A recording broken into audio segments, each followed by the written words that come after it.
తెలంగాణలో రైతుల నుంచి సేకరించిన మొక్కజొన్నల విక్రయంలో మార్క్ఫెడ్ సరికొత్త చరిత్ర సృష్టించింది. సంస్థ చరిత్రలోనే మొదటిసారిగా ప్రభుత్వం నిర్ణయించిన మద్దతు ధర కంటే అత్యధిక ధర లభించి రికార్డు స్థాయి లాభాలు నమోదయ్యాయి. ఈ వేలం విధానం ద్వారా నిర్వహించిన పారదర్శక టెండర్ల వల్ల వ్యాపారుల సిండికేట్కు చెక్ పడడమే కాకుండా మార్క్ఫెడ్కు భారీగా ఆదాయం సమకూరింది.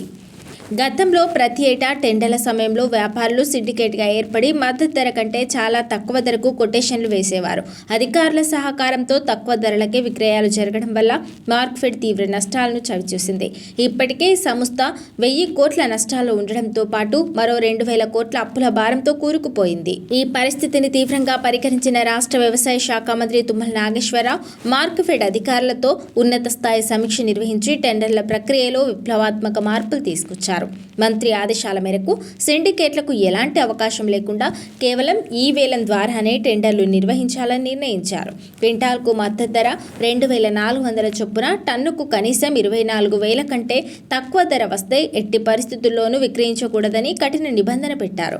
దీనికి అనుగుణంగా మార్క్ఫెడ్ యాసంగి సీజన్లో రైతుల నుంచి సేకరించిన 14.60 లక్షల టన్నుల మొక్కజొన్నలో 10.98 లక్షల టన్నులకు గాను జూలై 31, ఆగస్టు 1, ఆగస్టు 3 తేదీల్లో 3 విడతలుగా విజయవంతంగా ఈ వేలం నిర్వహించింది. అనంతరం సోమవారం అధికారులు ఆ టెండర్లను సమగ్రంగా పరిశీలించి ఖరారు చేశారు. ఈ 3 విడతల వేలంలో మొక్కజొన్నకు ఊహించని విధంగా విశేష స్పందన లభించింది. టన్నుకు గరిష్ట ధర 26,500 పలకగా ఇది వేలం కనీసం ధర కంటే 2,500 ఎక్కువ కావడం విశేషం. కనిష్ట ధర కూడా మద్దతు ధర కంటే ఎక్కువగా 24,100గా నమోదైంది. మొత్తంగా ఈ విక్రయాల్లో సగటున టన్నుకు 25,370 ధర లభించింది.